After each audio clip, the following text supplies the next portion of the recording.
What happens when Hollywood's biggest night show host thinks he can humiliate a guest on live television? It only took 34 seconds of one snarky comment for Jimmy Kimmel to completely destroy his own reputation and prove that some celebrities think they're untouchable. The lights were blazing hot in the studio. Mark Wahlberg walked onto that stage like he owned the place, which, honestly, he should have. The man had just finished promoting his latest action movie, and everyone knew he was there to talk about his craft, his family, and maybe drop a few laughs for the audience. But Jimmy Kimmel had other plans. "So Mark, welcome back to the show," Kimmel said, that fake smile plastered across his face like he was doing Mark some kind of favor.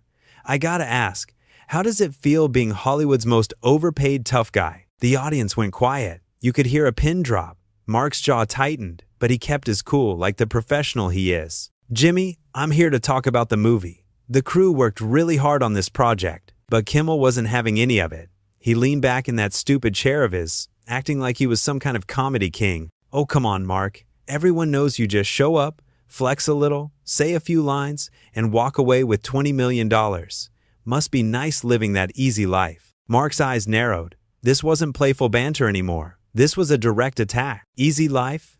You want to talk about easy? Try getting up at 4 in the morning every day, training for months, doing your own stunts while some people sit behind a desk making jokes about other people's work. The temperature in that room just shot up 10 degrees. Kimmel's face changed.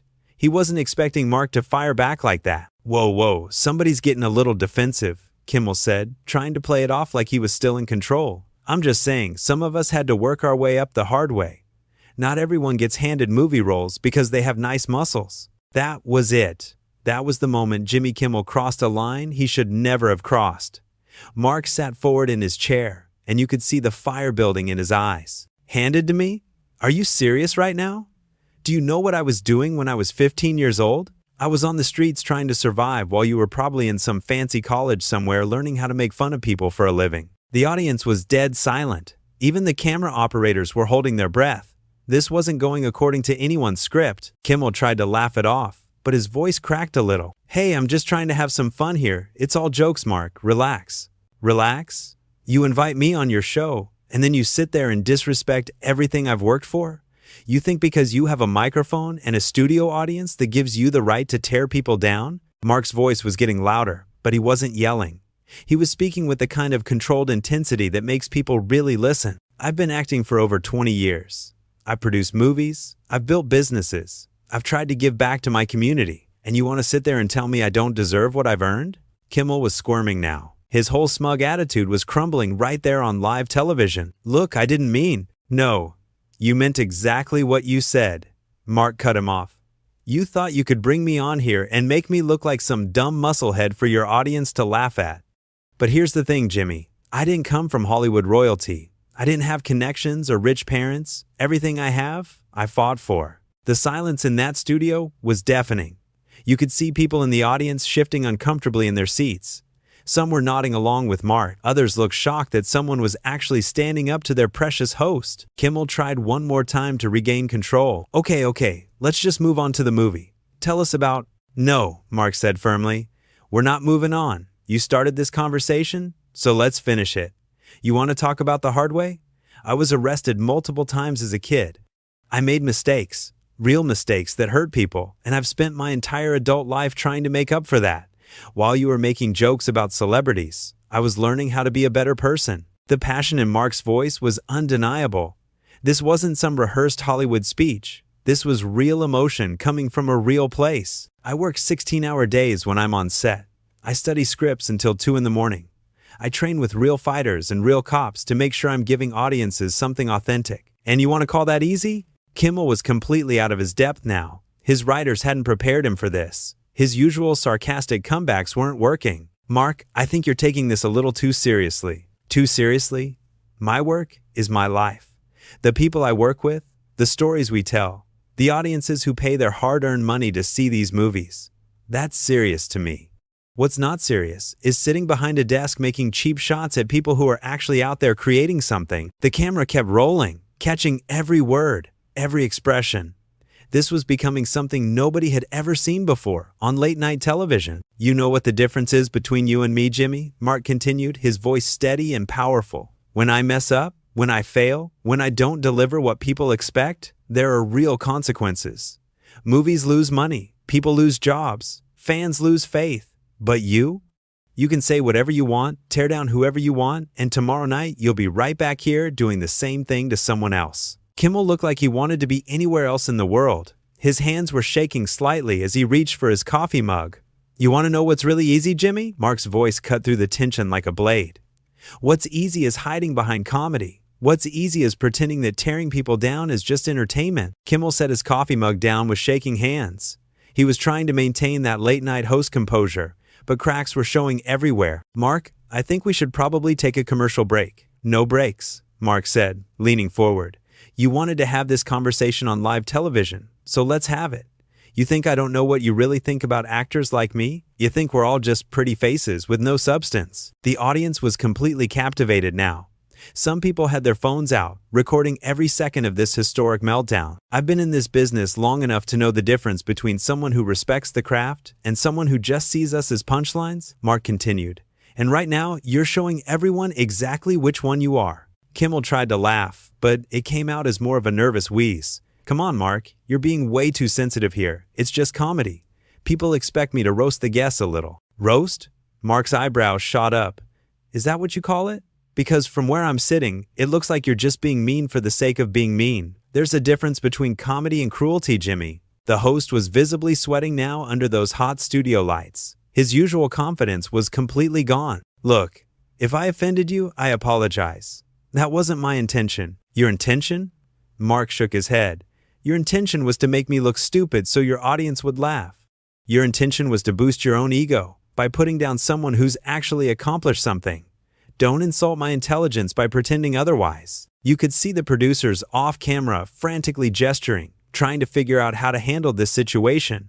But Mark wasn't done. You know what bothers me most about this? It's not even about me. It's about all the young actors, the ones just starting out, who have to sit in chairs like this and let people like you mock their dreams just to get their projects promoted. Kimmel was squirming like a fish on dry land. He kept looking toward the wings, probably hoping someone would rescue him from this disaster. I've been fortunate enough to make it in this business, so I can sit here and defend myself, Mark said, his voice growing stronger. But what about the kid from Boston or Chicago or wherever, who works 3 jobs just to afford acting classes? What happens when they sit across from you and you decide their story isn't worth respecting? The power in Mark's words was undeniable. He was speaking truth to power in front of millions of people. Mark, I really think you're overreacting. Overreacting? Mark stood up from his chair. The entire studio went silent. Let me tell you what overreacting looks like. Overreacting would be me walking over there and showing you what a real tough guy actually does. But I'm not going to do that because I'm a professional. Kimmel's face went white. He was clearly terrified that Mark might actually come across that desk. Instead, I'm going to sit here and explain to you and everyone watching why what you're doing is wrong, Mark said, settling back into his chair with controlled authority. This industry is hard enough without people in positions of power using their platforms to tear others down. The silence stretched on for what felt like forever. Finally, Kimmel found his voice again. Okay, I hear what you're saying. Maybe I came on a little strong with the jokes. A little strong? Mark laughed, but there was no humor in it. Jimmy, you basically called me a talentless fraud on national television. That's not coming on strong. That's character assassination. Kimmel was trapped. Every word out of his mouth was making things worse. I didn't mean it that way. Then what way did you mean it? Mark challenged. Because I'm sitting right here.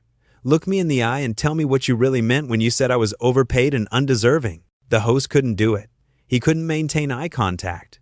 He kept looking down at his note cards, at the audience, at anything except Mark's face. That's what I thought, Mark said quietly. You can dish it out, but you can't defend it when someone calls you on it. The audience was completely riveted. This was better than any scripted drama they'd ever seen. You know what the saddest part is? Mark continued. You actually have talent. You're funny when you're not being cruel. You could use this platform to lift people up, to celebrate their achievements, to make people feel good about themselves. Instead, you choose to punch down. Kimmel finally looked up, and there was something different in his eyes. Maybe it was shame, maybe it was anger, but whatever it was, it made him desperate. You think you're so much better than me? Kimmel snapped, his mask finally slipping completely. You think because you've made some action movies that makes you some kind of saint? Everyone knows about your past, Mark. Everyone knows you were a thug before you were an actor." The studio went dead quiet. Even the cameras seemed to stop moving. Mark's expression didn't change, but something cold and dangerous flashed in his eyes. "There it is," Mark said softly. "There's the real Jimmy Kimmel. When you can't win with comedy, you go straight for the personal attacks." Kimmel realized immediately that he'd made a terrible mistake, but it was too late. The words were out there. "Mark, I didn't mean." "Yes, you did," Mark said, his voice like ice. "You absolutely meant it. You've been waiting for the perfect moment to bring up my past, haven't you? You thought if you could make me angry enough, I'd give you the reaction you wanted." The host was completely panicking now. His career was imploding in real time. "That's not true. I would never." "You just did, Jimmy. On live television, in front of all these people." Mark stood up slowly, deliberately. The entire studio held its breath as he looked down at Jimmy Kimmel with a mixture of disappointment and controlled fury. "You want to talk about my past?" Mark's voice was quiet, but it carried to every corner of that silent studio. "Fine, let's talk about it. Yes, I made mistakes when I was young, serious mistakes that hurt people. And you know what I did about those mistakes, Jimmy?" Kimmel couldn't speak. He just sat there, frozen in his chair like a deer caught in headlights. "I own them," Mark continued, his voice growing stronger. "I didn't hide behind comedy or pretend they were just jokes. I faced the people I hurt. I apologized. I worked to make things right. I spent years learning how to be a better person." The power in Mark's words was devastating. Every sentence hit like a hammer blow to Kimmel's crumbling facade. "But what you just did, bringing up someone's past to hurt them on television, that's the kind of person you are right now, today. Not 20 years ago. Not when you were a stupid kid. Right now." Kimmel tried to interrupt, his voice cracking. "Mark, please. I'm sorry. I shouldn't have." "You're sorry?"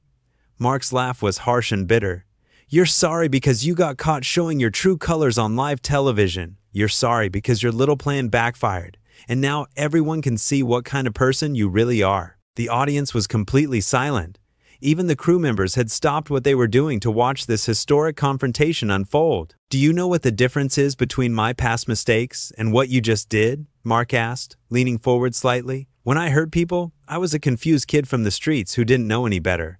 You're a grown man with a platform that reaches millions of people, and you chose to use that platform to try to destroy someone." Kimmel looked like he was about to cry.